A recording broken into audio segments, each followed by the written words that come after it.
ଦିନକୁ ଦିନ ଦେଶ ଦେଶ ମଧ୍ୟରେ ଚାଲିଛି ଯୁଦ୍ଧ ପରେ ଯୁଦ୍ଧ।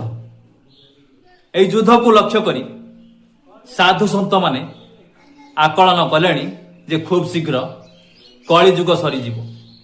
କାରଣ ଯେଉଁଭଳି ଭାବରେ ଯୁଦ୍ଧ ଚାଲିଛି, ତୃତୀୟ ବିଶ୍ୱଯୁଦ୍ଧ ଆଉ କେଇ ଦିନ ମଧ୍ୟରେ ଆସିବ ବୋଲି ଏବେଠୁ ଲକ୍ଷଣ ଦେଖାଦେଲାଣି। ତେଣୁକରି କଳି ଯୁଗ କେବେ ସରିବ, କେମିତି ନିପାତ ହେବ, ଆଉ ତୃତୀୟ ବିଶ୍ୱଯୁଦ୍ଧ କ'ଣ ରହିବ, ତୃତୀୟ ବିଶ୍ୱଯୁଦ୍ଧର ଭୂମିକା, ତା ବିଷୟରେ ଆଜି ଆମେ ବିସ୍ତୃତ ଭାବରେ ଆଲୋଚନା କରିବା ଏହି ଭିଡିଓରେ। ସତ୍ୟ, ତ୍ରେତୟା, ଦ୍ୱାପର ଆଉ କଳି, ଚାରି ଯୁଗ ମଧ୍ୟରେ ବର୍ତ୍ତମାନ ଚାଲିଛି କଳି ଯୁଗ। ଏ କଳି ଯୁଗ ଖୁବ୍ ଶୀଘ୍ର ଲୋପ ପାଇବାକୁ ବସିଲାଣି। କାରଣ ଦୁନିଆରେ ପାପର ଭାର ବଢି ବଢି ଚାଲିଛି। ଏସବୁକୁ ବିନାଶ କରିବା ପାଇଁ କଳ୍କି ଅବତାର ଖୁବ୍ ଶୀଘ୍ର ନେବାକୁ ଯାଉଛନ୍ତି। ଆପଣମାନେ ଅନୁମାନ କରନ୍ତୁ, ଆଜିକା ଦିନରେ ଘରେ ଘରେ କଳି ଲାଗି ରହିଛି। ଏହି କଳିକୁ ନିପାତ କରିବା ପାଇଁ ଭଗବାନ ବିଷ୍ଣୁ କଳ୍କି ଅବତାର ନେବେ, ଆଉ ଜଗନ୍ନାଥ କଳ୍କି ଅବତାର ନେଇ 12 ହାତ ଖଣ୍ଡାରେ ପାପୀମାନଙ୍କୁ ବିନାଶ କରିବେ ଏବଂ ତାପରେ ସତ୍ୟ ଯୁଗ ଆସିବ। ଆପଣମାନେ ଦେଖନ୍ତୁ, ଘରେ ଘରେ କଳି ଲାଗି ରହିଛି। ଭାଇ ଭାଇ ଭିତରେ ଝଗଡ଼ା ଲାଗି ରହିଛି। ବାପ ପୁଅ ମଧ୍ୟରେ ମଧ୍ୟ ଝଗଡ଼ା ଲାଗୁଛି, ଆଉ ମା ପୁଅ ମଧ୍ୟରେ ମଧ୍ୟ ଝଗଡ଼ା ଲାଗୁଛି। ଆଉ ଦିନକୁ ଦିନ ନାରୀଙ୍କ ପ୍ରତି ଅନ୍ୟାୟ, ଅତ୍ୟାଚାର ଏବଂ ବ୍ୟଭିଚାର ହୋଇ ଚାଲିଛି।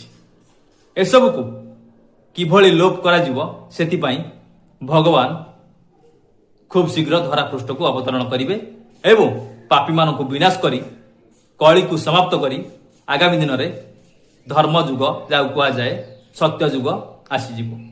ତ ସେଥିପାଇଁ ବର୍ତ୍ତମାନ ସମୟରେ ଯାହା ବି ଦେଖାଯାଉଛି ଯେ ସୀମାରେ ଦେଶ ଦେଶ ମଧ୍ୟରେ ଯୁଦ୍ଧ ଚାଲୁଛି। ପୂର୍ବରୁ ଦ୍ୱିତୀୟ ବିଶ୍ୱଯୁଦ୍ଧ ସରିଯାଇଛି, ଆଉ ଖୁବ୍ ଶୀଘ୍ର ତୃତୀୟ ବିଶ୍ୱଯୁଦ୍ଧ ଆରମ୍ଭ ହେବାକୁ ଯାଉଛି। ଏହି ତୃତୀୟ ବିଶ୍ୱଯୁଦ୍ଧକୁ ନେଇ ଆଜିର ଆମର ଏହି କାର୍ଯ୍ୟକ୍ରମ।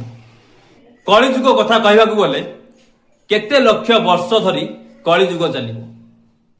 କଳିଯୁଗ କେବେ ସରିବ ତାହା ଆମେ କେହି କହିପାରିବାନି। କିନ୍ତୁ ପୁରାଣରେ ଯାହା ଲେଖା ଅଛି ତାହା ଗୋଟି ଗୋଟି କରି ସତ ହେଉଛି। କିନ୍ତୁ ପୁରାଣକୁ ଯେଉଁମାନେ ଅବମାନନା କରୁଛନ୍ତି ବା ଅବିଶ୍ୱାସ କରୁଛନ୍ତି, ସେମାନଙ୍କ ପାଇଁ ପଦୁଏ କହୁଛି ଯେ ପୁରାଣ କେବେ ମିଛ ହୁଏନି। ପୁରାଣ ସବୁବେଳେ ସତ କୁହେ। ଆଉ ପୁରାଣ ଯାହା ବି କହିଥିବ, ଯାହା ବି ଲେଖାଥିବ ପୁରାଣରେ, ତାହା ନିଶ୍ଚିତ ଦିନେ ନା ଦିନେ ନିଶ୍ଚିତ ହେବ। କଳିଯୁଗ ସରିଲା ବେଳେ ଆପଣମାନେ କଳ୍କି ପୁରାଣରେ ଶୁଣିଥିବେ ଯେ ରକ୍ତର ବନ୍ୟା ହେବ। ସେହି ରକ୍ତର ବନ୍ୟା ଆରମ୍ଭ ହୋଇଯାଇଛି। କେମିତି ଆପଣମାନେ ଅନୁମାନ କରନ୍ତୁ। ଭାଇ ଭଉଣୀ ଭିତରେ ଅଶ୍ଳୀଳତା ଦେଖାଦେଉଛି ଆଜିକା ଦିନରେ। ତାକୁ କ'ଣ କହିବା? ରକ୍ତର ସହିତ ମିଳନ, ଯାହାକୁ ରକ୍ତର ବନ୍ୟା ବୋଲି କୁହାଯାଏ। ବଡ଼ ବଡ଼ ଲୋକମାନେ ବି ଏ କଥାକୁ ଗ୍ରହଣ କରୁଛନ୍ତି ଆଉ କହୁଛନ୍ତି ମଧ୍ୟ ଯେ ରକ୍ତର ବନ୍ୟା ବୋହିବ, ଆଉ ରକ୍ତର ବନ୍ୟା ବୋହି ସାରିଲାଣି। ଏମିତି କଳିଯୁଗ ଚାଲିବ ଏବଂ ଶେଷରେ କଳିର ବିନାଶ ହେବ। ଆଉ ଯେଉଁମାନେ ଧାର୍ମିକ କାର୍ଯ୍ୟରେ ଲିପ୍ତ ଥାଆନ୍ତି, ଧାର୍ମିକ କାମ କରନ୍ତି ଆଉ ଧର୍ମକୁ ସାଥିରେ ନେଇ ଚାଲନ୍ତି, ସେଇମାନେ ହିଁ ସତ୍ୟ ଯୁଗରେ ରହିବେ। ଆଉ କଳି ଯୁଗରୁ ପାର ପାଇ ସତ୍ୟ ଯୁଗରେ ମଧ୍ୟ ରହିଥିବେ ସେମାନେ। କିନ୍ତୁ କଳି ଯୁଗରେ ଯେଉଁମାନେ ରହିଛନ୍ତି ଅଧର୍ମୀ ଲୋକ, ସେଇମାନେ ଲିପାତ ପାଇବେ।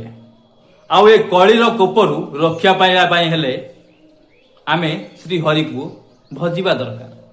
ପ୍ରତ୍ୟେକ ଦିନ ସଞ୍ଜ ସକାଳେ ହରିନାମ ବଜନ୍ତୁ, ଜଗନ୍ନାଥଙ୍କୁ ସ୍ମରଣ କରନ୍ତୁ, ଜଗନ୍ନାଥଙ୍କର ପୂଜା କରନ୍ତୁ।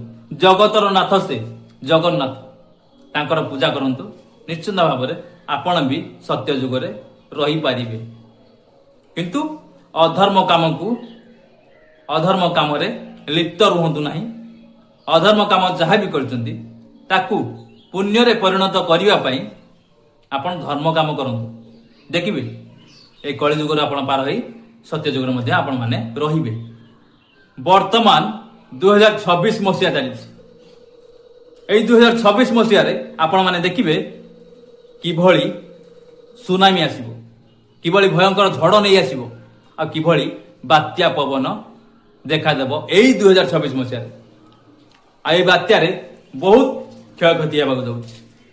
ବାତ୍ୟା ଝଡ଼ ତୋଫାନ ସବୁ କିଛି ମାଡ଼ି ଆସିବ। ଆଉ କଳିରେ ଯେଉଁମାନେ ଧର୍ମ କାର୍ଯ୍ୟ କରିଛନ୍ତି ସେମାନେ ରହିବେ ଏବଂ ଯେଉଁମାନେ ଅଧର୍ମ କାର୍ଯ୍ୟରେ ଲିପ୍ତ ଅଛନ୍ତି ସେମାନଙ୍କୁ ବାଛି ବାଛି ଗୋଟି ଗୋଟି ବିନାଶ କରିବେ ମହାପ୍ରଭୁ ଜଗନ୍ନାଥ। ତେଣୁକରି ପାପୀମାନେ ସତର୍କ ହୁଅନ୍ତୁ ଏବଂ ଯଦି ସତର୍କ ନ ହେବେ ତାହେଲେ 12 ହାତ ଖଣ୍ଡା ବୁଲିବ, ଆପଣଙ୍କ ବେକକୁ ଶିରଛେଦନ କରିବେ ମହାପ୍ରଭୁ ଜଗନ୍ନାଥ। କଳ୍କି ଅବତାର ନେଇ ଆସିବେ, ଆପଣମାନଙ୍କୁ ବିନାଶ କରିବେ। ତେଣୁକରି ଭାଇମାନେ କିଛି ନା କିଛି ଧର୍ମ କାମ କରିବା ପାଇଁ ଚେଷ୍ଟା କରନ୍ତୁ, ଦେଖିବେ ଆପଣଙ୍କ ଦିନ ମଧ୍ୟ ଭଲ ହେବ। ଧର୍ମ କାର୍ଯ୍ୟ କରନ୍ତୁ, ଧର୍ମ କାର୍ଯ୍ୟରେ ଲିପ୍ତ ରୁହନ୍ତୁ, ଧାର୍ମିକ ଅନୁଷ୍ଠାନରେ ଯୋଗ ଦିଅନ୍ତୁ ଏବଂ ସବୁବେଳେ ଧର୍ମକୁ ଆପଣାନ୍ତୁ, ଭଗବାନଙ୍କ ନାମ ଜପନ୍ତୁ। ଦେଖିବେ ଆପଣ କଳିଯୁଗରୁ ମୁକ୍ତି ପାଇବେ ଏବଂ ଯେଉଁ ସତ୍ୟ ଯୁଗ ସେଥିରେ ମଧ୍ୟ ଆପଣଙ୍କର ଅଂଶ ରହିବ। ଏହି କଳିଯୁଗକୁ ନେଇ ମୁଁ ଆଉ ଏକ ଭିଡ଼ିଓ ଆଣିବି ଯେଉଁଥିରେ ସବୁ କିଛି ଥିବ।